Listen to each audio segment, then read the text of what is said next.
This is a very interesting paper that uses a mathematical model to estimate COVID exposure on a bus. Before we dive in, we have to talk about some of the limitations of mathematical models. The first being that they're just a simulation, meaning that you have to be very careful about what parameters you set. This could include things like what is an infectious dose of COVID, how long at a low dose of COVID exposure would it be sufficient to give you a COVID infection, which would be completely different for high dose exposure versus low dose exposure, and this would be influenced by how close you are to that person, in addition to how much virus they're expelling.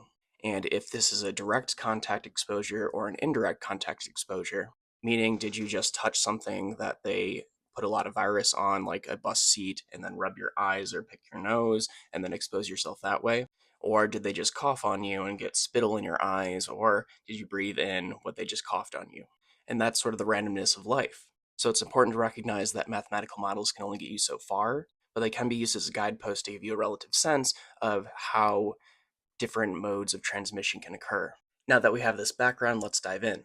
So the authors use a quantitative microbial risk assessment computational model, which was originally developed to estimate exposure risk to COVID in a subway carriage. And they've modified this model to estimate exposure risk on a bus, which is a very common mode of transportation, especially in the UK or the US. The model considers individuals' exposure during a bus ride through three exposure routes, the first one being close range exposure to aerosols and droplets, so being within 2 meters of the person, roughly 6 feet, long range airborne exposure at long distances, and transmission via contaminated surface, the Fomite route. The results of the study show that mask wearing is predicted to greatly reduce the magnitude of doses received, especially from close range exposure, and that importantly, doses are not uniform around the bus, where close range doses are generally more likely in the middle of the bus, and Fomite doses are dependent on the types of available seating, including the surfaces around passengers, including seated and standing positions, like holding onto vertical rails, where the surface contamination is predicted to be the greatest on traversal poles that may be touched by many passengers while boarding and alighting, which is just a fancy way of saying to get off the bus. So, first, why is it important to even consider buses? Well, one study looked at bus riding children and a unique COVID strain that was able to identify those children that rode that bus, and this was done in Germany. And they found that the children that rode the bus had a 4 times higher attack rate than other children at the school, meaning that people that ride public transportation, like the bus, have a high rate of getting infected. In other words, it's a high risk scenario. And it's important to highlight that in a contrasting study to that one, they looked at an independent bus service where universal masking and basic ventilation techniques were mandatory. And using that, they found no evidence of transmission linked to school bus transportation, suggesting that the interventions had a mitigating effect. So, to highlight, on a bus where no protective measures were taken, they had a 4 times higher likelihood of getting infected than other children at the school.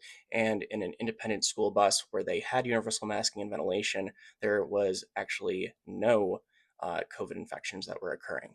Now, one of the things that makes this model unique, this mathematical model, is that most of the math models that are used for COVID transmission focus on long range airborne transmission, omitting doses received from touching contaminated surface or being within close proximity to an infected individual. But this model covers all three, which is very important because transmission via the fomite route has typically received less attention, even though it's very valid.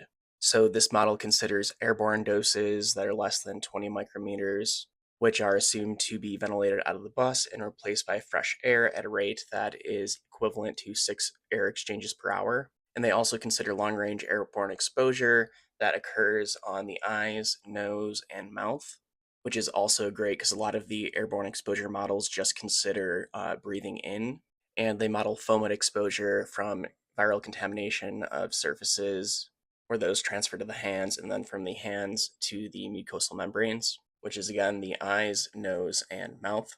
So the study is looking at the loading, including the number of stops, the time on board, the number of passengers going up and off the bus, what types of seats are available and surfaces on the bus, in addition to ventilation. They look at time on board, if they're wearing masks, what seat they take, hand hygiene, surfaces touched, the three different types of exposure. They look at droplet emissions, viral load, and initial virus on hand from infected passengers because they're assuming that these infected passengers are coming onto the bus initially with some level of virus on their hands from coughing into them or just existing and breathing on them. And then they're also looking at close contact exposure, which they're defining within 2 meters or about 6 feet. In this study, they modeled a single-decker bus with the seat arrangement of the right bus, which is the Euro 6. The bus has one door, 45 seats, and a capacity of 72 passengers. And they consider 4 different types of surfaces, which include transversal poles, seat handrails, horizontal half poles, and stop buttons. So this is what that looks like, where you have the bus driver over here, the bus entrance here. You have cross-facing seats, and then simple row seats.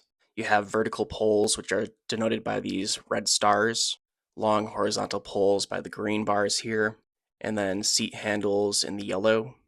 The first simulation they modeled was a single journey simulation, where there are 2 maskless infected passengers in the simulation, where the first passenger sits in the back row for 46 minutes, and that person has a very high viral load.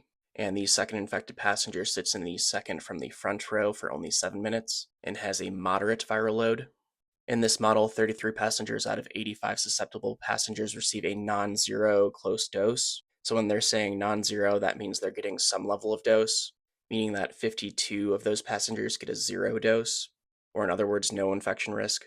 Additionally, most passengers receive a non-zero fomite dose, 68 out of 85 susceptible passengers. However, these passengers are scattered all across the bus, where the highest contaminated surfaces are those that were touched by the back row infected passenger, which included the seat handrails associated to their seat and the neighbor aisle seat, in addition to the stop button at the back of the bus, which they touch. And other surfaces predicted to be highly contaminated are the transversal poles that go up and down the bus.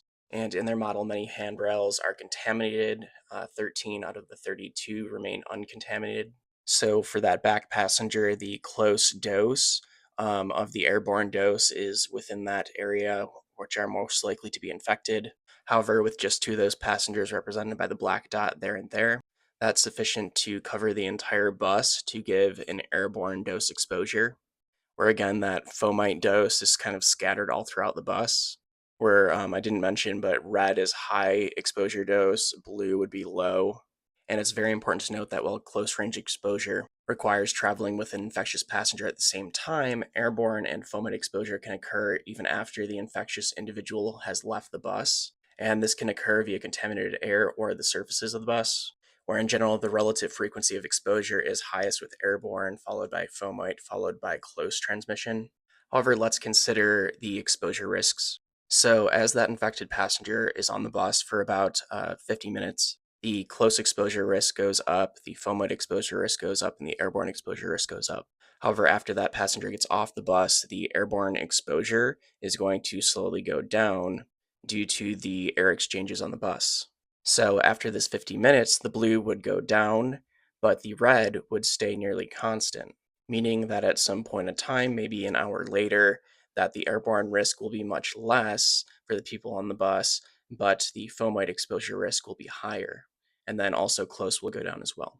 Where the model says that the time on board is a risk factor, where the likelihood of receiving an airborne dose increases with time on board the bus, reaching over 50% for a journey lasting beyond 22 minutes. And as mentioned earlier, the magnitude of fomite doses appears to have no dependence on the duration of the passenger's time on board, just that the fact that they were on board in the first place while infected, meaning that fomite doses cannot be avoided by reducing an individual's journey time, as they are more dependent on the number and particular sequence of surfaces touched during the journey. This would mean the number of handrails they touched, if they touched the back of the seat, if they touched the stop button, etc.